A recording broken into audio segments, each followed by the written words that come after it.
ராஜிக்கு மனசே சரியில்ல. யோசிச்சுக்கிட்டே இருக்காங்க. இந்த கதிர் போக்கு சரியில்ல. ஒரு பேச்சுக்கு சும்மா காலையில எடுத்து விஷ் பண்ணா, அதுக்கு பிறகு எடுக்கவே இல்ல. எக்ஸாம் எப்படி எழுதுன? அது இதுன்னு எதுவுமே கேட்கல. அப்படின்ற மாரி யோசிச்சுக்கிட்டே இருக்காங்க. அப்ப கோமதி வாராங்க. வந்து கேட்கறாங்க, "நீ இன்னும் ஓகே ஆகலையா?" அப்படின்ற மாரி கேட்கறாங்க. "எப்படி அத்த முடியும்? அவன் வந்து எப்பயுமே என் கூட அவ்ளோ அட்டாச்டா இருப்பான். அதுவும் ஐபிஎஸ் படிக்கணும், ஐபிஎஸ் ஆகணும்னு சொல்லி மும்முரமா என்ன விட அதிக ஆர்வமா இருந்தது அவன் தான். இப்ப நான் எக்ஸாமுக்கு வந்திருக்கேன். கண்ட கொள்ளாம இருக்கானே அத்த. நான் எப்படி இத சும்மா விட முடியும்?" அப்படின்ற மாரி கேட்கறாங்க. அப்ப வந்து கேட்கறாங்க அவங்க, "நான் மறுபடியும் கால் பண்ணி பார்க்கவா?" அப்படின்ற மாரி கேட்கறாங்க. அப்ப, "இல்ல வேணாம் அத்த. நான் எடுத்தேன் எடுக்கல. எப்படி நீங்க எடுத்தா எடுப்பான்.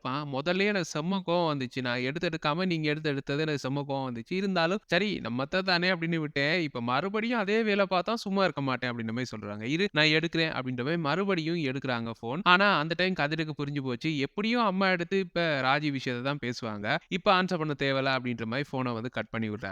அப்போ உடனே வந்து முத்துவேல் வந்து கேட்கிறாரு, "ஏன் கட் பண்ற?" அப்படின்ற மாரி கேட்கிறாரு. அப்போ வந்து கதிர் வந்து சொல்றாரு, "இல்ல எப்படியும் அம்மா வந்து எடுத்து ஏன் ராஜிக்கு ஃபோன் பண்ணல? ஏன் பேசல?" அப்படின்ற மாரி கேட்டுக்கிட்டு இருப்பாங்க. அதனால கட் பண்ணி விட்டா சரி. நம்ம பேர கெடுப்போம் அப்படின்ற மாரி சொல்றாரு. அப்போ வந்து முத்துவேல் வந்து சொல்றாரு, "இல்ல அவ வந்து எக்ஸாம் போயிட்டு வந்திருக்கா. உன் கூட பேசணும் அப்படின்னு தானே ஆசைப்பட்டு தானே கால் பண்ணியிருப்பா. நீ ஏன் அத வந்து கட் பண்ணிட்டு இருக்க?" அப்படின்ற மாரி கேட்கிறாரு. "இல்ல டிரைவிங் எப்படியும் எடுத்தேன் அப்படின்னா 10 நிமிஷம், 15 நிமிஷம் பேசிட்டே இருன்னு சொல்லுவா. அவ்வளவு நேரம் பேசிட்டு இருந்தேன் அப்படின்னா, நாங்க எத்தன மணிக்கு சென்னைக்கு கிளம்புறது?" அப்படின்ற மாரி கேட்கிறாரு. "அதுவும் சரிதான்." அப்படின்ற மாதிரி முத்துவேல் வந்து சொல்லிட்டு இருக்காரு. புரிஞ்சுக்கிட்டா சரி அப்படின்ற மாரி சொல்லிட்டு இவங்க பாட்டுக்கு அப்படியே போறாங்க. "பார்ரி நான் எடுத்தும் எடுக்கலாமே" அப்படின்ற மாதிரி கோமதி வந்து சொல்றாங்க. "புரிஞ்சுதா? புரிஞ்சுதா? எப்படி அவனுக்கு தெரியும்? இப்ப நீங்க எடுத்தீங்க அப்படின்னாலும், எனக்காக தான் எடுத்திருப்பீங்க. என்கிட்ட மறுபடியும் ஃபோன குடுத்துருவீங்கன்னு தெரியும். அதனால தான் அவன் எடுக்கல." அப்படின்ற மாரி சொல்லிட்டு இருக்காங்க. இப்படியே போக, "சரி வீட்ல கேட்டு பார்ப்போம். இவன் எங்க போனா?" அப்படின்னு சொல்லி கேட்டு பார்ப்போம் அப்படின்னு சொல்லி பாண்டியனுக்கு வந்து ஃபோன் பண்றாங்க. பாண்டியன் வந்து கேட்கிறாரு, "என்ன எப்படி இருக்கீங்க?" அப்படின்ற மாரி எல்லாம் கேட்கிறாரு. ராஜி எக்ஸாம்லாம் முடிஞ்சுச்சா? எப்படி எழுதினாலாம்? அப்படின்ற மாரி எல்லா விளக்கமும் கேட்டுக்கிறாரு. அப்படியே வந்து கேட்குறாங்க, "கதிர் எங்க?" அப்படின்ற மாரி கேட்குறாங்க. அப்ப நான் சொல்ல மறந்துட்டேன். கதிர் வந்து சென்னைக்கு தான் வரான். அவன் வந்து யாரோ கஸ்டமர கூட்டிட்டு வரானாம். 1 வீக்குக்கு வரமாட்டேன் அப்படின்ற மாரி சொன்னான். அங்க தான் வேலை இருக்கு அப்படின்ற மாரி சொன்னான் அப்படின்ற மாரி சொல்றாரு. இத கேட்டோனே கோமதிக்கு பயங்கர ஷாக்கு. "என்ன சென்னைக்கு வரானா?" அப்படின்ற மாரி கேட்குறாங்க. இந்த பக்கம் ராஜிக்கு சந்தோஷம். அதாவது கதிர் வந்து இதுக்காக தான் என்கிட்ட வந்து ஃபோன்ல ஒழுங்கா பேசல போல இருக்கு. என்ன பார்க்கறதுக்காக சென்னைக்கு வாரான். பாத்தியா இதுதான் லவ் அப்படின்ற மாரி அவங்க பாட்டுக்கு மனசுக்குள்ள சிரிச்சுக்கிட்டு பேசிக்கிட்டு இருக்காங்க அவங்களுக்குள்ளயே. அப்ப ஆனா அத்தை ஏன் இப்படி ஷாக்கிங்கா இருக்காங்க அப்படின்னு யோசிக்கிறாங்க. இருங்க அவனுக்கு இருக்கு அப்படின்ற மாரி சொல்லிட்டு ஃபோன வந்து கட் பண்றாங்க. அப்ப என்னாச்சு அத்த? என்ன பிரச்சனை? அப்படின்ற மாதிரி ராஜி வந்து கேட்கறாங்க. கதிரு சென்னைக்கு வரானா? பாத்தீங்களா அத்த? அவனுக்கு என் மேல பாசம் இருக்கு. வாரான் பாத்தீங்களா? நம்மள கூட்டிட்டு போறதுக்கு வரான் போல இருக்கு. இல்ல இல்ல அவன் அதுக்கெல்லாம் வரல. அவனுக்கு வேலையாம். யாரோ ஒரு கஸ்டமர கூட்டிட்டு வரான்னா, இங்க சென்னையில அவனுக்கு ஒரு 1 வீக் அவங்களோட வந்து வேலை இருக்காம். அதுக்கு பிறகு தான் ஊருக்கு வருவேன் அப்படின்னு அவங்க அப்பா கிட்ட சொல்லிட்டு வந்திருக்கான். என்கிட்ட சொல்லல, உன்கிட்ட சொல்லல, யார்ட்டயுமே சொல்லல சென்னைக்கு வர விஷயத்த அப்படின்ற மாரி சொல்றாங்க. பாத்தீங்களா அத்த? நான் சொன்னேன்ல இவன் கொஞ்சம் மார்க்கமா நடந்துக்கிறான் அப்படின்னு சொல்லி. எனக்குன்னா புரியல. ஏன் இப்படி இருக்கான்னு புரியல அப்படின்ற மாரி சொல்லிட்டு இருக்காங்க. இவங்க பேசிட்டு இருக்கும்போதே மீனா உள்ள என்டர் ஆறாங்க. அப்ப என்ன ஏதோ குசு குசுன்னு மாமியாரும் மருமகளும் பேசிட்டு இருக்கீங்க அப்படின்ற மாரி வராங்க. அப்ப வந்து ராஜி சொல்றாங்க, "வேற யாரு? கதிர பத்தி தான்." அப்படின்ற மாரி சொல்றாங்க. "ஏன் என்னாச்சு?" அப்படின்னு கேட்டோனே, "அவரு சென்னைக்கு வராராம்." அப்படின்னா, "பாத்தியா உன்ன பார்க்க வராரு போல இருக்கே." அப்படின்ற மாரி சொல்றாங்க.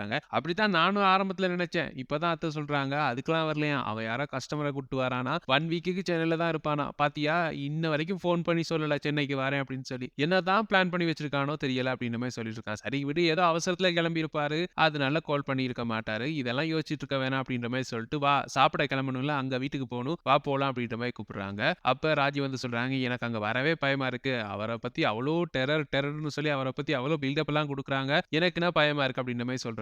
உடனே வந்து கோமதி வந்து சொல்றாங்க, "அதான் அது காமெடி பீஸ். நான் தான் அன்னைக்கே சொன்னேன்ல, பார்க்கும்போதே எனக்கு சிரிப்பு வந்துருச்சு. அதெல்லாம் பயப்பட தேவையில்ல." அப்படின்ற மாரி சொல்றாங்க. உடனே மீனா சொல்றாங்க, "அத்த உங்களுக்கு அவர பத்தி தெரியாது. நம்ம வந்து புது ஆளுங்க. அது மட்டும் பெருசா க்ளோஸ் இல்ல அப்படின்றதுக்காக அந்த ஆள் வந்து நேத்து சும்மா போயிருச்சு. இல்ல அப்படின்னா பயங்கர டேஞ்சர்.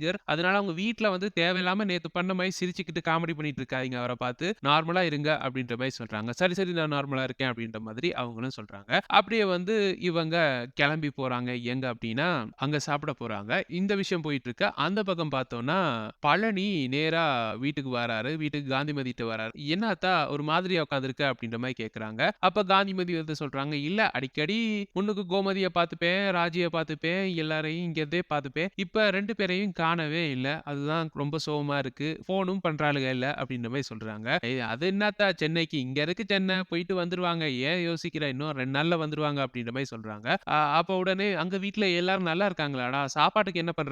அப்படின்ற மாதிரி காந்திமதி வந்து கேட்கறாங்க. "அதெல்லாம் உன் பேரனுங்க நல்லா சமைக்கிறானுங்க. நானும் போய் சாப்பிட்டு பார்த்தேன். அதுலயும் செந்தில் இட்லியும் சாம்பாரும் பண்ணான் பாரு, வேற லெவல் அப்படின்ற மாரி பாராட்டிட்டு இருக்காரு. அப்படியே வந்து கேட்கறாங்க, "கதிர் எப்படிடா இருக்கான்?" அப்படின்ற மாரி கேட்கறாங்க. அப்ப வந்து பழனி வந்து சொல்றாரு, "கதிர் வந்து சென்னைக்கு போயிட்டான். அவன் வந்து 1 வீக் அங்க தான் நிப்பான் போல இருக்கு. இன்னைக்கு தான் கிளம்புறான்." அப்படின்ற மாரி சொல்றாங்க. இத வந்து அந்த பக்கத்துல இருந்து சக்திவேல் வந்து கேட்டுக்கிட்டு இருக்காரு. "எது சென்னைக்கு போறானா? அண்ணனும் இன்னைக்கு தானே சென்னைக்கு போறேன்னு சொன்னாரு. அப்ப இவனோட தான் போறாரோ? ஏதோ இடிக்குதே!" அப்படின்ற மாரி யோசிச்சுட்டு இருக்காரு. உடனே வந்து காந்திமதியும் சொல்றாங்க, "அப்படியாடா! உங்க அண்ணனும் இன்னைக்கு தான் சென்னைக்கு போறேன்னு சொன்னா, கிளம்பிட்டான்னு நெனைக்கிறேன்." அப்படின்ற மாரி சொல்லிட்டு இருக்காங்க. என்ன ஆளாளுக்கு சென்னை போறாங்க. சென்னையில எதுவும் மீட்டிங் போட போறாங்களா? அப்படின்னு வந்து இவரு ஏதோ சொல்லிட்டு போறாரு.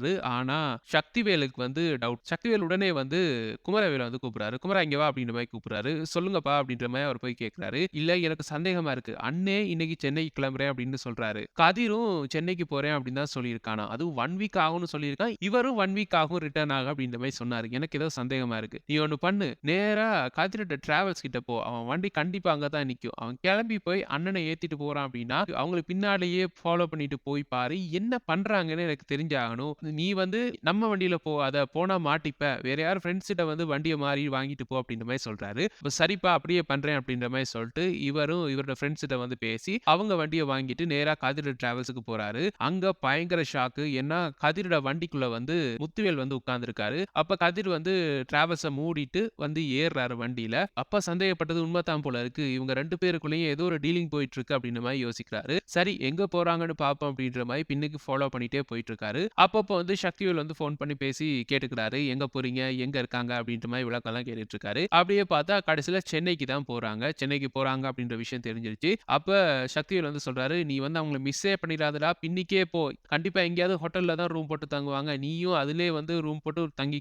ஆனா மாட்டிக்காத." அப்படின்ற மாரி சொல்றாரு. "சரிப்பா நான் பார்த்து பண்றேன்." அப்படின்ற மாரி சொல்றாரு குமரவேல். அப்படியே வந்து ஃபாலோ பண்ணிட்டு போறாங்க. அடுத்த நாள் ஏர்லி மார்னிங் வந்து சென்னையில போய் இறங்கிடுறாங்க. சென்னையில வந்து ஒரு ஹோட்டல் ரூம்ல புக் பண்ணிடுறாங்க. இவரும் அதுக்கு ஆப்போசிட்டா வந்து ஒரு ஹோட்டல்ல வந்து புக் பண்ணிட்டாரு. புக் பண்ணி நோட் பண்ணிக்கிட்டே இருக்காரு. அவங்க கிளம்புறாங்களான்னு பார்த்துக்கிட்டே இருக்காரு. ஒரு கட்டத்தில ஒரு 9, 9:30 ஆகுது. கிளம்புறாங்க. இவரும் டக்குனு வண்டி எடுத்துட்டு பின்னுக்கே ஃபாலோ பண்ணிட்டு போறாரு. 2 பேருமே நேரா ஒரு கேன்சர் ஹாஸ்பிட்டலுக்கு போறாங்க. இங்க ஏன் வராங்க? அப்படின்ற மாதிரி யோசிக்கிறாரு குமரவேல். அப்ப சக்திவேல் மறுபடியும் ஃபோன் பண்றாரு. "என்னடா கிளம்பிட்டானுங்களா?" அப்படின்ற மாரி கேட்கிறாரு. "ஆமாப்பா, ஆமாப்பா. இங்க ஏதோ ஒரு ஹாஸ்பிட்டல் பக்கம் போறாங்க. அதுதான் ஃபாலோ பண்ணிட்டு இருக்கேன்." அப்படின்ற மாரி சொல்றாரு. "ஹாஸ்பிட்டலா? எதுக்கு அங்க போறாங்க?" "இல்ல தெரியல. பாப்போம். நானும் உள்ள தானே போறேன். போய் செக் பண்றேன்." அப்படின்ற மாரி சொல்றாரு. அதே மாதிரி உள்ள ஹாஸ்பிட்டலுக்குள்ள போயிட்டாங்க. அங்க வந்து முத்துவேலோட ட்ரீட்மெண்ட் பத்தி பேசிக்கிட்டு இருக்காங்க.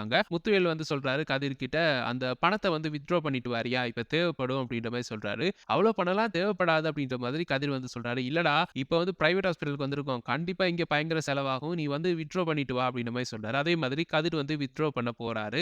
போயிட்டு வித்ட்ரா பண்ணிட்டு வரும்போது, இத அப்படியே வந்து குமரவேல் வந்து நோட் பண்ணிட்டு இருக்காரு.